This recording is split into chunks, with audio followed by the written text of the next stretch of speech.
Assalamualaikum warahmatullahi wabarakatuh. Jumpa lagi dengan Literat Channel, channelnya orang yang mau melek. Kali ini saya akan bahas refleksi dari pemikiran KHD sebagai salah satu tugas calon guru penggerak angkatan kelima tahun 2022. Pembahasan didasarkan pada 3 pertanyaan pemantik. Sebelum saya mulai, silakan klik like dan subscribe. Tuliskan pula kolom komentar Anda agar channel ini makin berguna. Selamat menyimak.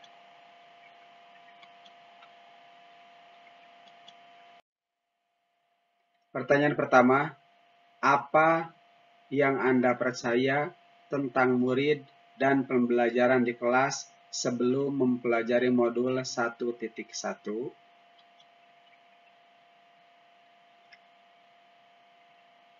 Pertama, murid harus datang tepat waktu untuk segera memulai proses belajar mengajar. Karena jika tidak datang tepat waktu, tentu saja anak harus punya alasan dari keterlambatannya itu.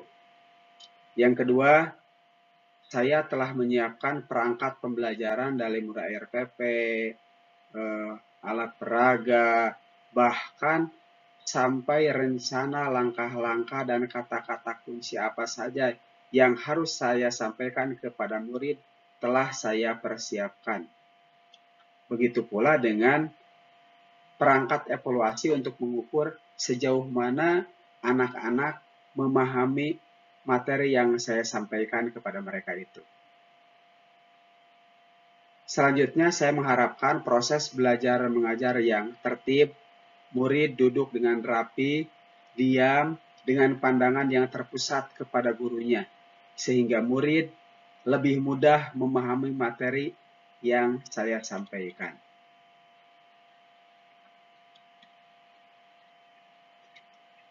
Selanjutnya, proses belajar mengajar yang saya lakukan fokus pada tuntasnya target program semester, karena kami sudah membuat program semester dari awal yang harus kami tuntaskan sampai sebelum tes akhir semester, penilaian akhir semester. Yang terakhir, murid wajib mencapai kriteria ketuntasan minimal yang sudah dibuat. Jika ada murid yang tidak mencapai KKM, tentu saja murid itu harus mengikuti remedial agar dia dianggap layak dan lolos dari KKM tersebut sehingga bisa naik ke grade berikutnya. Pertanyaan kedua, apa yang berubah dari pemikiran atau perilaku Anda setelah mempelajari modul ini? Setelah mempelajari modul, saya mulai berubah pikiran. Pertama, saya yakin niat murid datang ke sekolah itu beragam. Ada yang mungkin hanya rutinitas harian lah, bahwa pagi-pagi dia harus berangkat sekolah, pulangnya dia main sebentar, lalu mengaji, pulang mengaji dia mandi, menghafal, lalu pergi tidur. Rutinitas harian yang mungkin tidak terlalu menantang lah. Ada juga yang anak berangkat dengan kesungguhan karena dia ingin lebih pandai. Ada juga anak yang merasa terpacu karena melihat kesuksesan saudaranya atau tetangganya. Bahkan mungkin ada juga anak yang ketika berangkat hanya dengan tujuan supaya mendapatkan uang jajan. Namun, beragamnya niat murid yang datang ke sekolah bagi saya itu bukan sebuah kendala. Karena kita tugasnya adalah menuntun mereka mencapai keselamatan dan kebahagiaan. Yang kedua, RPP bukan berhitung yang harus berurutan. Saya lebih mengutamakan situasi, kondisi, dan minat murid. Di kelas 5 yang saya ampuh, saya masih menggunakan tematik, belum parsial, menggunakan tematik. Dan dalam tema tersebut kadang-kadang bisa memuat 3 atau 4 muatan pelajaran.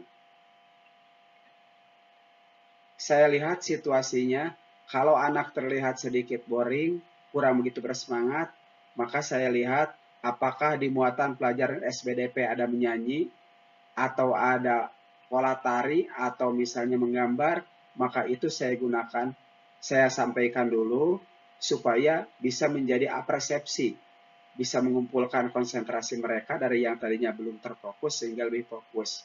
Setelah fokus, saya bisa menuntun mereka ke materi berikutnya tanpa merasa terpaksa.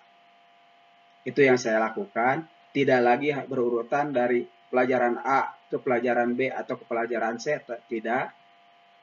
Tapi semua muatan pelajaran di hari itu tetap tersampaikan. Selanjutnya, murid juga diberi kebebasan memilih dan menata meja kursinya. Beberapa hari terakhir, setiap seminggu sekali saya tanyakan kepada anak-anak apakah suasana kelasnya masih nyaman atau perlu ada perubahan. Jika mereka merasakan perlu ada perubahan, maka saya biasanya memberi kesempatan kepada mereka untuk browsing. Untuk browsing, lihat di internet posisi bangku seperti apa yang kamu inginkan. Nah, jika di antara mereka ada yang punya ide dan idenya itu diterima oleh seluruh kelas, maka orang yang punya ide itulah yang harus memimpin menata kelas itu. Dan ternyata mereka merasa itu sebuah penghargaan, sebuah prestasi dapat memimpin rekan-rekannya menata kelasnya. Itu yang saya lakukan. Ini salah satu contoh posisi kelas yang mereka pilih selain posisi-posisi lain yang juga mereka tata sendiri. Selanjutnya, saya mengawali proses belajar mengajar dengan mengeksplor dulu tentang apa yang murid-murid minati, lalu saya kaitkan dengan materi yang akan disajikan dengan menuntun dan mengarahkannya.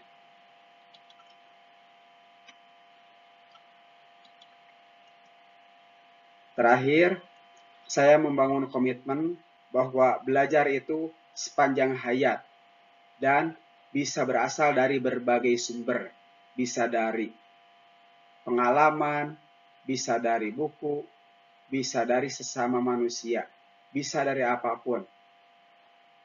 Karena semua yang ada di dunia adalah sumber daya yang dianugerahkan Allah untuk kita gunakan dengan bijak.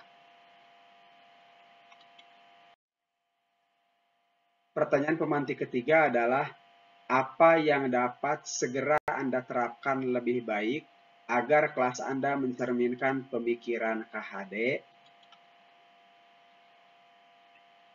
Pertama, saya harus mengenali lebih jauh lagi tentang filosofi KHD dari berbagai sumber. Karena ternyata pemikiran-pemikiran KHD itu bagai butir-butir pasir di lautan bagi saya.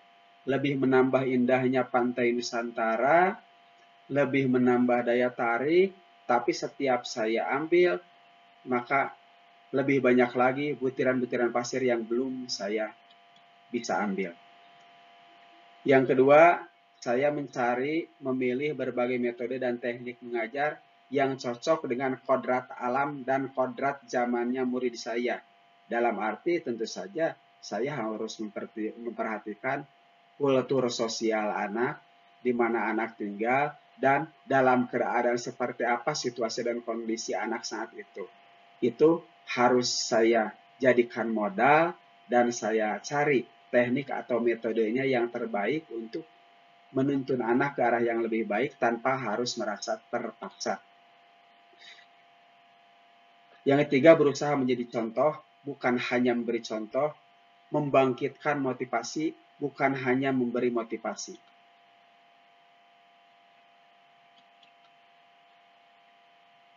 Membangkitkan nilai kearifan lokal yang hampir hilang.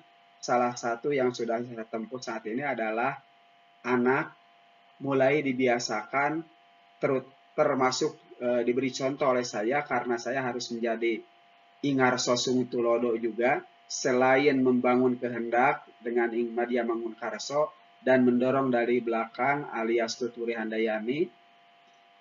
Hal yang saya tanamkan adalah tentang kata punten dalam bahasa Indonesia artinya maaf, dan kata nuhun yang dalam bahasa Indonesia artinya terima kasih. Karena bagi saya, hanya orang-orang yang berjiwa besar saja yang bisa menyampaikan kata maaf atau mengucapkan terima kasih kepada orang yang sudah berbuat baik kepada kita. Sebagian orang lain mungkin sudah merasa hal itu dianggap sepele.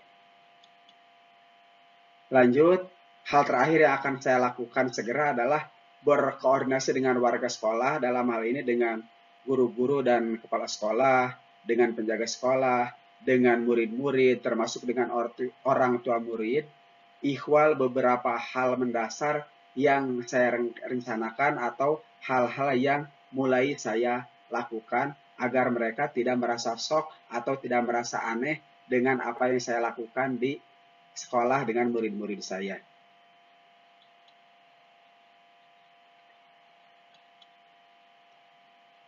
Itu saja yang dapat saya sampaikan kali ini.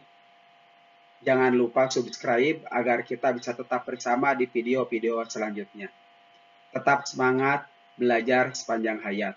Wassalamualaikum warahmatullahi wabarakatuh.